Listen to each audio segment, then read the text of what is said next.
Wanted to talk to you a little bit about a dream I've had. Please understand, I don't usually dream. Um, for the most part, I would say that I forget my dreams as soon as I wake them up, but this one was pretty vivid and disturbing in many ways. I dreamt that I was doing an outreach to the homeless, and I met a very beautiful woman on the street. She had dark complexion, beautiful dreadlocks, and she smiled at me and she tried to seduce me, tried to basically say that I was her dream man. And trust me, I even in my dream I was skeptical of that. But I tried to give her the food. I tried to witness to her about Christ, and I left after that.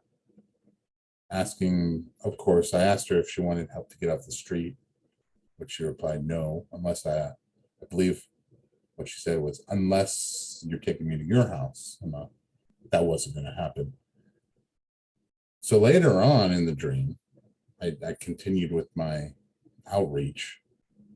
And who shows up again? Well, this woman. And it just so happened at that time that my family, which I don't know if any of you know this, but I'm kind of an interesting dilemma in my life is that a great portion of my family is Reformed, uh, Reformed Temple Judaism, liberal Judaism, and the other half is Buddhist. And me and a few of my families are kind of the outliers as born again Christians. So my Jewish relatives invited me to Passover, and they wanted me to bring someone with me. Just so happened right at this time, this girl happened to appear, and I asked her, you know, you still look hungry? I just happened to be invited to my family's Passover Seder. Would you like to come? And she agreed. And again, she was overly, um, overly interested in pursuing a romantic relationship, which again, when I come across that, I'm usually kind of wary, kind of skeptical. And, I told her, look, I'm just trying to make sure that you have something to eat. And afterwards, I'd love to take you to, I know, a woman's shelter.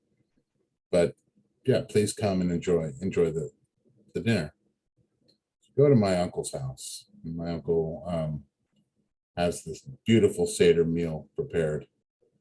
I'm there with all of my Jewish relatives, and she's we're sitting at the table and she's looking kind of nervous. I can tell by the way she's looking. She doesn't feel comfortable with the situation of being in a group with the family. She's kind of antsy. And I put my hand on her shoulder and I said, calm down, you're amongst people that have nothing but good intentions for you. Don't worry, this is a good place. And she calmed down a little bit.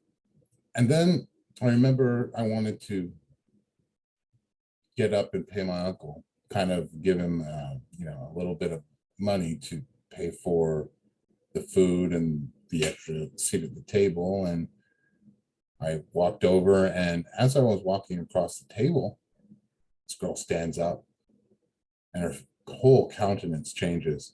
She looks at me, she points her finger, and she accuses me, and she says, you can't be touching me like that, like you're my boyfriend. Who do you think you are? And she just bursts into a tirade of, I should report you for sexual harassment. You're nothing but a lewd pervert, just going on and on and on. in the middle of this family meal. Now, trust me, in regular life, I would never take a stranger to my family Seder meal. I mean, I'm just that kind of guy. I'm kind of boring that way. I wouldn't want to bring somebody that could possibly cause a scene like this, but yet in the dream here I was doing it. Anyway, she continues to just like berate me in front of my family. And there was an interesting reaction amongst my family. They took her side, and I was the villain.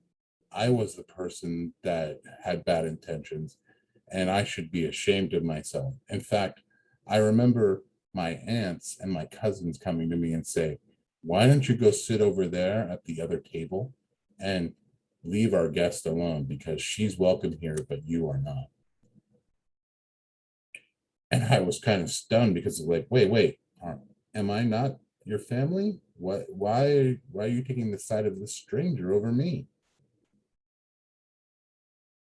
Anyway, I woke up as soon as I was sitting down at the table, kind of flabbergasted in the dream, and I woke up and I was very confused. And I can't say that I can give you a definite interpretation of what's going on in that dream, or if there is any spiritual significance to it. But I did, of course, read a proverb after that. I read Proverbs 3, verse 6, no, 5, verse 3 through 8. For the lips of an immoral woman drip honey, and her mouth is smoother than oil. But in the end, she is bitter as wormwood, sharp as a two-edged sword. Her feet go down to death. Her steps lay hold of hell. Lest you ponder her path of life, her ways are unstable. You do not know them.